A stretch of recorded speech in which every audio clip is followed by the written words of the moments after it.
The video opens with Ezra sitting on the edge of the roof to Hope's Peak, sliding the camera back as he smiles and gives a little wave. Morning, Miss Kanna. A day in my life. Well, to be honest, I'm fresh out of today's meeting. I still think it's hilarious that we're all technically put into the same before-school program, but hey, what can I do? I'm just glad I was scouted because of this program. You really did me a favor putting me in your class. He pulls out a thick, leather-bound book as he flips through the pages. Then again, I wonder if the others would have benefited from being in here more than me. That imposter syndrome we talked about is really difficult to deal with, especially with those talented enough, sorry for the pun, talented enough to be who they are without the whole ultimates idea. The ones who know how to be more than who they are. Ezra hesitates and then chuckles under his breath. I just love to reminisce when I get a good sunrise in. Sucks that whatever memories I've got about them are still tied to... He goes quiet, trailing his finger over the book before tearing the page out of the book and crumpling it in his hand before getting up and picking the camera up alongside him. Sorry to be so cryptic, but I always learn to be vague. Teach 'em early and all. But today, I've just got a quiet day planned.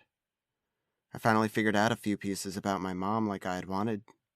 Found the diner she used to work at, right in the heart of a shopping district.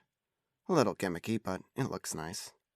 So I'm just going to take a walk around the area, try to figure things out. So I'm glad you're coming with me. The camera cuts out and picks up with Ezra wandering down the street, flashing a peace sign before turning the camera around to show the run-down building with a fading neon sign. Here it is, Magician's Sleeve. Let's see if it's still...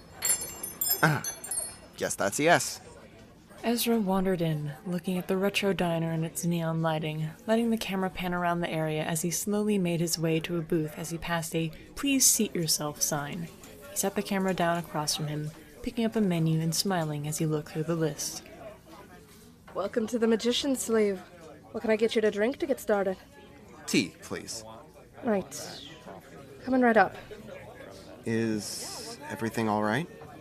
Yeah, you just remind me of a friend, that's all. Did she used to work here? Yeah, her name was Maisie.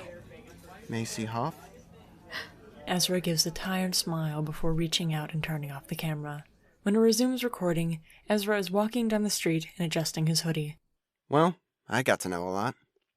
Turns out she was the original yellow on their rainbow team. That was code for their team for lunch and dinner rushes. They had a group of 7 waitresses on hand for the tiny little place, and they'd all have different colored dresses. Apparently it was all the rage in the area. He pauses, looking back towards the restaurant and letting out a sigh. I wish I could have seen it. Miss Layla said once she left, they couldn't find a new yellow with her same charm. The gig went bust, and now they just went back to a normal diner.